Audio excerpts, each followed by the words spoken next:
Okay. Welcome to episode 4, which is Ideate of the Capstone Conversations with the Metcalfs. Again, Ideate is a fancy word for brainstorm. Yeah. Brainstorming. Coming to you again from our vacation spot. Isn't that a beautiful lake? We'd love to be in it right now, but it's okay. We're here doing this.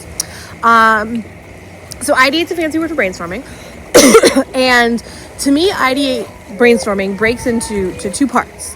There's the coming up with the ideas, and there's then the figuring out which ideas are going to be good ideas. Divergent and then convergent.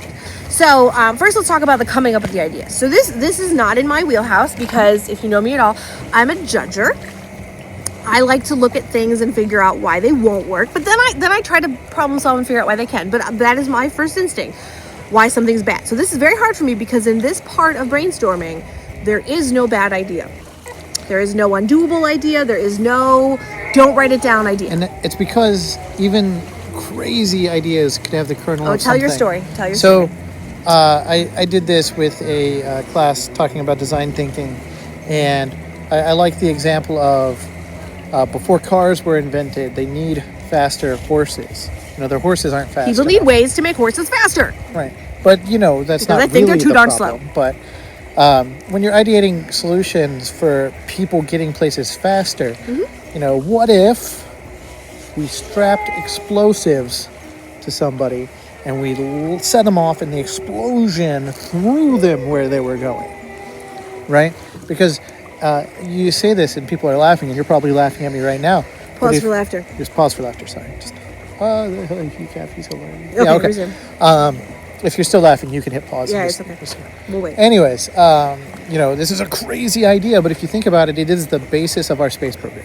We literally put explosives under someone, set them off, and they get thrown someplace else. So, even in a crazy idea, there's a kernel of something usable. Truth. So the first step is this kind of crazy out there, anything goes brainstorming. And when you hit this part in Capstone, I've got some structures to help you. They don't have to be the only thing you use. If you have other ideas that don't fit, that's great. Add, subtract. One thing to do is you look at your ecosystem map that you created and you think, okay, what could be added or removed or changed in this ecosystem map to help solve the problem. For example, maybe the current solution is, okay, well, a kid has to tell an adult about something, and maybe that's the problem. The kid doesn't want to tell the adult. So is there a thing we could add between the kid and the adult to get the information to the adult but keep the kid feeling more comfortable? Right. That would be an add. So that's one structure. Others are just to think, wouldn't it be cool if, right? No holds barred, all the money all the time in the world, what would be an amazing solution? Another way to look at it is, okay, so what's the stuff that my user really likes? If my user is super into apps, how could an app solve this problem? Because they're already into that kind of tool, right? They would use the tool. How could I make that work? If my user is not a techie at all, okay, how do I make this a non-technical solution?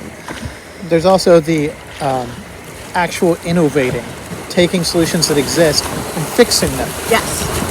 Adding something to them, taking something that keeps them from working well out, altering them to work better. It could be as simple as the solution exists. It's this amazing app that helps people do stuff, but you know what? It was designed for an adult, and it looks boring to kids. Remember the litter problem a couple years back? Oh, and they designed cool-looking trash cans that Better trash cans that would draw attention, so that people would use them. That you couldn't pull trash back out of. Right. That was a nice thing. So you didn't get trash diggers or raccoons. So first half is this kind of crazy open, what if, no constraints, awesome brainstorming. Then this is my part. Ready? Then you got to start judging. Okay, and judging doesn't mean you throw ideas out. Judging means you start looking at constraints. Okay, so here's one constraint. I see. Don't you call them principles or something? That's a different thing. I'm sorry. One thing is, I've lost. No, okay, my train of thought is back. One thing is this. So I see solutions to problem breaking into 3 categories. Okay, one is a suggestion on how you should change how you do something. So if I would say my problem is I need ways to be more awake at school, a suggestion would be go to sleep earlier. Right? There's a suggestion. Something you could solve the problem, right? totally solve the problem. We're not doing suggestions. No. Second category is a service. I hire someone to follow me around school and wake me up every time I fall asleep. Services require other people to be involved, to execute the solution. So yes, I hire someone to follow me around school and wake me up. I hire someone to make sure I go to sleep. Students really often gravitate towards school because they know school, so they're like, my solution is we're going to teach a lesson about whatever, so people will learn.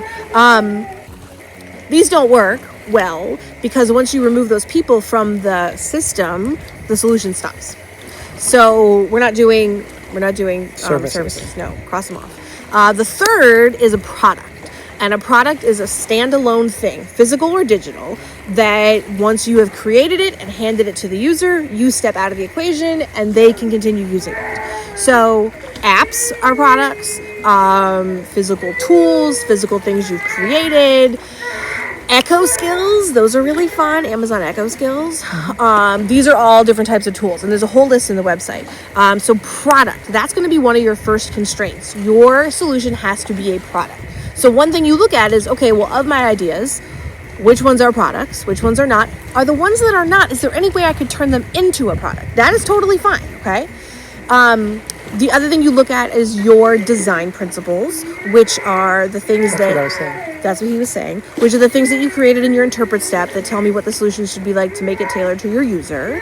And then the third thing you look at is kind of just your basic ability. And I don't want you to throw an idea out because you think you can't do it, because that's literally what I'm here for, to help you do it. Plus, we have a lot of people in our school who are experts at We things. got people. Might be not a teacher, might be a student. Yep. Maybe not a student you know, but we could always connect you. Yep. So step one is the crazy out there brainstorming, and then step two is you start filtering through for the workable stuff. And first we use a 2x2 to filter out the workable things, and then we use a decision matrix to filter those to be what is the best solution for my user. Anything you want to add to the Ideate step? I think that's basics. I'm really curious if you can hear my child Ideate. screaming in the background on the monitor because they're supposed to be napping and they're not. So that is the end of the Ideate step.